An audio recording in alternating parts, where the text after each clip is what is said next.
ఇవన్నీ ఇటుంటే ఇప్పుడు జల్లికట్టు అయింది, మనం కూడా జల్లికట్టు వారి చేద్దాం అంటాం. What is this? నాకు అర్థం కాదు. జల్లికట్టులో ఏమైంది? ఒక ట్రెడిషనల్ లెగసీ. నేను కూడా చెప్పాను, సంక్రాంతికి అందరిని ఊర్లోకి వెళ్ళమన్నాం. మా ఊర్లో కూడా చిన్నప్పుడు నేను చూసేవాడిని జల్లికట్టు. అది ఒక గేమ్, రూరల్ గేమ్.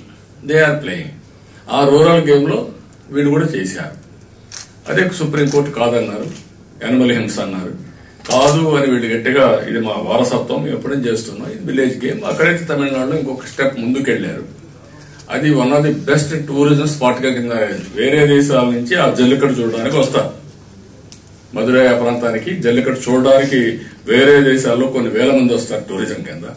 అది ఒక ఈవెంట్ కింద తయారైంది. రోమ్ లో కూడా అనిమల్ చంపే పరిస్థితి కూడా ఉంది, అది వేరే కథ. అది అయ్యింది. జల్లికట్టు మారిగా మీరెందుకు ఉద్యమం చేయరు? దానికి దీనికి కంపారిజన్ ఏంటి? జల్లికట్టు వారికి ఉద్యమం చేయడం ఏంటి? అంటే ఎక్కడ నేను కాంప్రమైజ్ అవుతున్నాను? నేను అడుగుతున్నాను, ఎక్కడ రాజీ పడ్డానండి? దేనికోసం రాజీ పడుతున్నారు? ఏదైనా ఉంటే టాక్టికల్ గా పోతున్నా, స్ట్రాటజిక్ గా పోతున్నా. ఎందుకు? మనకు రావాల్సిన పనులు సాధించుకోవడానికి. నేను అందుకే అడిగాను, ప్రత్యేక హోదా ఇస్తా అన్నప్పుడు ఎందుకు ఒప్పుకోకూడదు అడిగాను. దీంట్లో ఏమన్నా నాకు చదివినిపించమన్నాను, ఒక్కరన్నా చదివినిపించారు ఇద్దరు. కాదు ఈ ప్రత్యేక హోదా వస్తే ఇవి వస్తాయి, చదివి మీకు వినిపించమని పని ప్రెస్ కి. You read and then tell me, right, then I will fight. As it is ప్రత్యేక హోదాకి ఇచ్చేది, ప్రత్యేక ప్యాకేజ్ ఇస్తా అన్నప్పుడు పేరు కోసం ఎందుకు పోరాటం? నేను స్ట్రైట్ క్వశ్చన్ అందరినీ, యూత్ కూడా అడుగుతున్నా.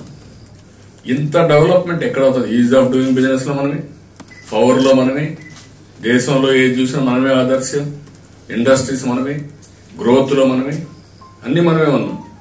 అలాంటప్పుడు మన ఫ్యూచర్ మనం నాశనం చేసుకోవాలన్నా? దేనికోసం పోరాటం? పోరాటం ఈ రాష్ట్రంలో కానీ దేశంలో అభివృద్ధి కోసం పోరాటం.